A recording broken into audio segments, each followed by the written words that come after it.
Alright, had a good friend of mine loan me a boat, but I ain't got no motor. Then my neighbor gave me a practically brand new Generac pressure washer motor. So I made this little mount right here, gonna go on my boat. Got this shaft that's going on here with a U-joint. I'm gonna make me a mud motor. I'll make my own damn motor. To be continued. See how this sucker's gonna work.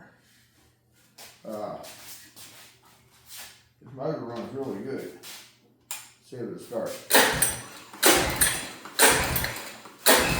Don't start. Huh. Alright. Well, I might have flooded it because I had it laying on the side for a while. But, yeah, that's the start of my mud motor.